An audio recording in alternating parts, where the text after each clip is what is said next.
Bonjour à tous, je te propose dans cette vidéo que tu t'entraînes à ranger dans l'ordre croissant les nombres relatifs suivants. C'est parti!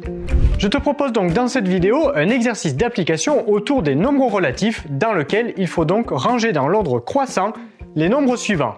Donc ce que je te propose ici, c'est que tu essayes de ton côté chez toi de classer, de ranger dans l'ordre croissant les nombres suivants. Bien évidemment, je corrige juste après, c'est à toi.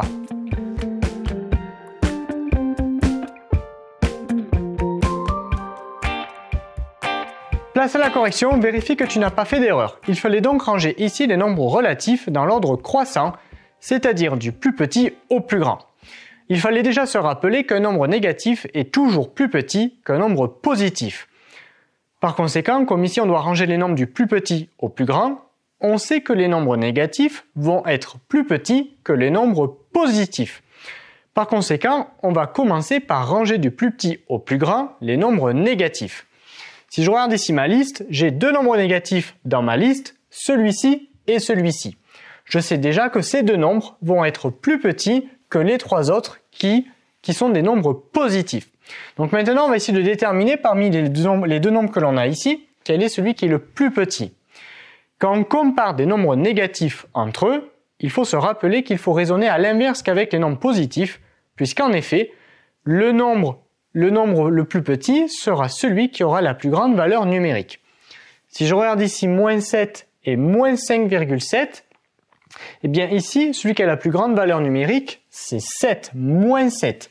Par conséquent, ça va être lui le plus petit, parce qu'il faut raisonner à l'inverse qu'avec les nombres positifs. Donc parmi ces deux nombres négatifs, le plus petit, c'est moins 7, parce que c'est lui qui a la plus grande valeur numérique. Donc je sais que dans toute ma liste, le plus petit de tous mes nombres, ce sera donc moins 7. Et forcément, à la suite, j'aurai moins 5,7, parce que c'était le deuxième nombre négatif de ma liste.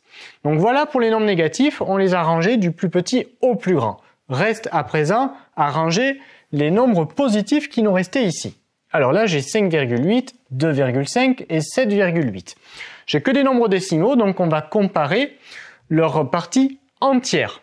Ici j'ai 5, ici j'ai 2, ici j'ai 7. On se rappelle qu'on veut les ranger du plus petit au plus grand, donc on va chercher celui qui a la plus petite partie entière. Donc ici j'ai 5, 2 et 7. Le nombre décimal ici qui a la plus petite partie entière, c'est 2,5. Donc à la suite, je vais écrire 2,5. OK. Ensuite, il ne reste plus qu'à comparer 5,8 avec 7,8.